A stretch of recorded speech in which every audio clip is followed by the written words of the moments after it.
When Tchaikovsky's magnificent waltz melodies resound, the public mind usually defaults to a perfect Christmas night, brilliant stage lights, graceful dances, and the magic of a toy turning into a prince.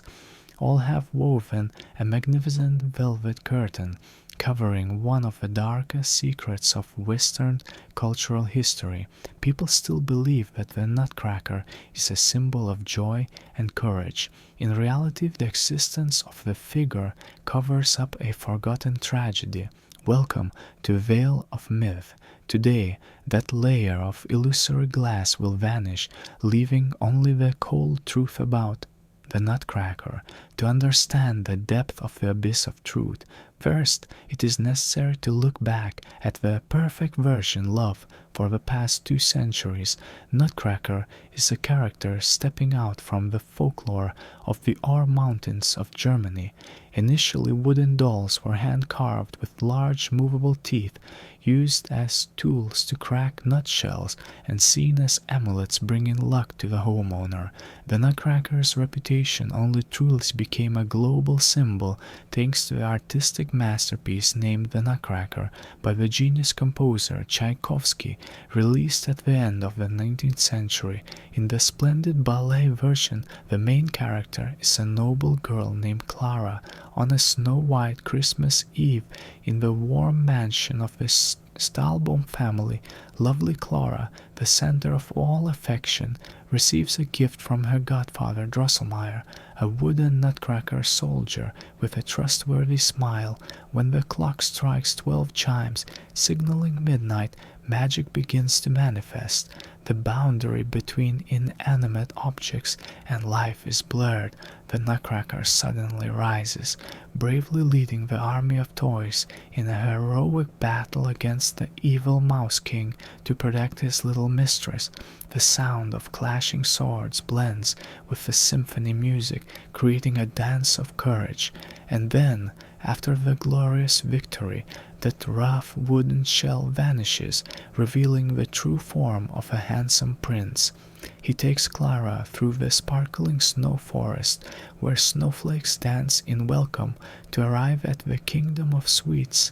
There, they are welcomed by the sugar plum fairy with lavish banquets and exquisite dances. The story closes when Clara wakes up under the morning sunlight, hugging the toy tight in her hands, her heart still beating with the echoes of a perfectly happy dream, promising good things waiting ahead. Regrettably, that is just a sophisticated shell fabricated to create a beautiful story. Returning to the 1816 version, E.T.A. Hoffmann built a world where the boundary between reality and illusion is blurred, containing details of harsh realism, with the main character named Marie. Unlike the healthy Clara dancing under stage lights, Marie has a darker life. Instead of closing with a dance under candlelight, Marie's Christmas night ends with a fall that ends her life forever. The appearance of the Mouse King sows extreme terror, causing Marie to panic, back away, and fall smashing into the glass display cabinet. The sound of breaking glass rings out dryly. Sharp glass shards embed deep into her arm. Marie falls, fainting in pain. The nightmare begins. The days following are a struggle to snatch back life amidst a high fever from infection. The kingdom of sweets, the prince, the sugar fairy, all are actual chaotic hallucinations drawn out to escape the pain tormenting her physical body. Even more horrifying, the enemies in that delirium are many times more cruel. The Mouse King does not dance around. Hoffmann describes him as a monstrous creature, a mouse with 7 heads growing on the same body, wearing 7 crowns and hissing from 7 throats.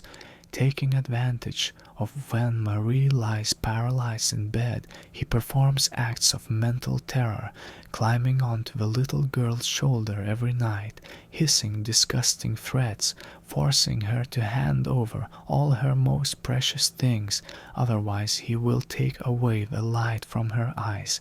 Godfather Drosselmeyer, instead of saving and curing, constantly whispers ghostly stories, pushing the already fragile mind of the child deeper into the maze of delusions.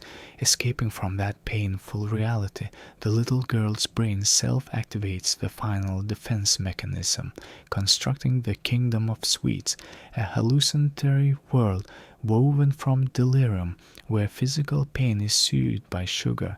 Marie's decision to stay forever in that kingdom at the end of the story, viewed from a medical perspective, means that the little girl has completely severed the connection with the real world, sinking deep into a permanent state of dissociation, or has breathed her last breath within the dream. The explanation for the transformation lies with an intermediary, the French literary giant Alexandre Dumas. In 1844, Dumas, the author of The Three Musketeers, decided to translate and rewrite Hoffmann's story. He realized the German original was too rough, containing too much dark philosophy and gruesome details unsuitable for the refined taste of the French people at that time. Dumas renovated the story, changed character names, removed gruesome descriptive passages, and turned the plot into a linear, simple, and cheerful adventure. It was this version that inspired Tchaikovsky to compose music for the ballet in 1892. That is why the world today only knows a sweet Nutcracker, while the true original still lies dormant in the darkness. The original, the tale of the hard nut, constructs a Nutcracker image that is not as glorious as we think. Because of a sausage feast ruined by fat, the king went mad and ordered the slaughter of the entire mouse clan with cruel iron traps. Only the queen rat survived. Before the corpses of her descendants, she swore revenge, but she did not kill the king. She chose a crueler way, destroying what he loved most, Princess Pirlipat, who was so beautiful that the whole kingdom considered her a blessing from heaven. That very night, the queen rat sneaked into the palace, casting a terrible curse. The princess, immediately deformed, the head swelled huge like a pumpkin, the body shriveled up tiny, the facial skin turned green, the mouth stretched wide, to the ears with jagged teeth. The king panicked. He blamed everything on the watchmaker Drosselmeyer, forcing him to break the curse at all costs. They discovered the only way. The princess must eat the kernel of the Krakatuk nut, cracked by a purely innocent young man, who then walks backwards 7 steps without stumbling. After all, Drosselmeyer discovered the Krakatuk nut lay right in his cousin's pocket. The princess's curse seemed easily broken, but just as the young man began to take the 7th backward step to complete the ritual, the queen rat suddenly rushed out from under the floor, causing him to step on her. Before dying, she cursed the young man to deform into a big head, a jutting jaw, a gaping mouth, a shriveled wooden body, the original form of the Nutcracker. Ironically, instead of thanking her lifesaver, Princess Pirlipat, upon seeing the young man's hideous appearance, screamed, "Get away, you hideous monster! Don't touch me!" and chased him out of the palace. From a hero he was punished into a monster. More miserably, the war did not start for a noble reason, but because of fat, for making sausages, trivial and petty. The Nutcracker is not merely a victim of a curse, but a victim of a value system that places appearance above personality. He represents a painful paradox. Nobility and sacrifice are not enough to be recognized if not accompanied by an appearance that fits social standards, even if he is the one who protected and saved that society. Ultimately, according to the astrologer's prophecy, the Nutcracker could only return to human form if he killed the Mouse King and was loved by a beautiful girl despite his ugly appearance. That is also the reason the Nutcracker met Marie. Before becoming a literary character, the Nutcracker was an everyday object with distinct political significance. Originating from the impoverished Erzgebirge mountain region in the 17th century, these wooden dolls were created by working-class people with a very specific purpose: class resistance. Look closely, every nutcracker is not carved in the image of children or common people. They are carved based on those in power: kings, guards, gendarmes, a gaping mouth, a tightly clenched jaw, a pragmatic reversal of social order. In daily life, the people took the image of the ruling class and turned it into a tool serving a very real need: chewing open hard nuts. Deep within the lower class, the ruler no longer stands in a commanding position, but is lowered to a labor tool, repetitive, force-bearing, abrasion-bearing. German folklore also circulates another anecdote about the origin of this toy. The story tells of a wealthy but lazy old farmer, so lazy he didn't want to expend effort to crack nuts himself. He offered a reward to anyone who found an alternative solution. After many failed proposals from blacksmiths and soldiers, a woodcarver created a doll with a lever mechanism in the mouth. This doll replaced human strength, performing the job of chewing open nuts. Since then, the Nutcracker was born as a testament to creativity stemming from the need for enjoyment and human laziness. The Nutcracker, after all, is a double symbol, full of contradictions, both the arrogant laughter of the weak against the powerful and the foolish smile of the wounded fleeing reality. Think carefully, the 19th century tragedy is recurring right in the 21st century. The characters of the past have not disappeared. They are living right inside us.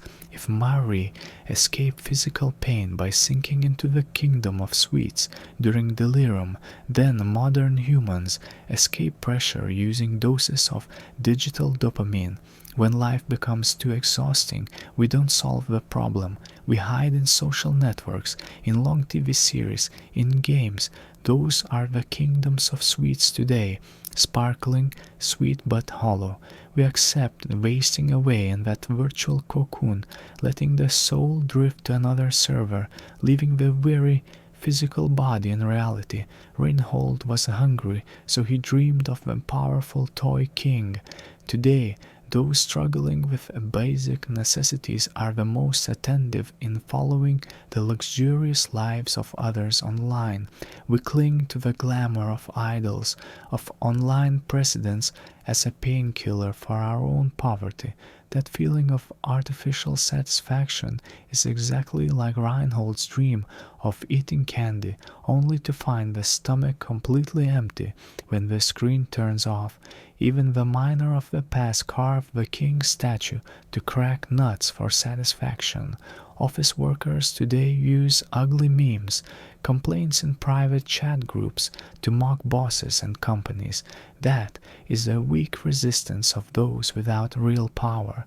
We display an industrial smile, a rigid smile exactly like the Nutcracker, to deal with society, while inside silently grinding crushing dissatisfactions that cannot be spoken. We are all Reinhold dreaming someone else's dream, and more terrifyingly, we are gradually turning into the Nutcrackers themselves, work machines with smiles carved permanently on lips but completely empty inside. Cruelest of all, modern society is a copy of the ungrateful princess. In the era of pretty privilege, human value is determined by filters and appearance. Good but ugly people are pushed to the margins, while beautiful evil is tolerated. We continue to reject real-life good nutcrackers just because they aren't sparkling enough like on the screen. The Nutcracker, ultimately, is the clearest mirror reflecting reality. Do you choose to wake up to feel the pain, or continue sleeping in the kingdom of sweets? The answer, perhaps you already know. If you are brave enough to continue looking straight into the darkness, hit the subscribe button, because the truth never sleeps.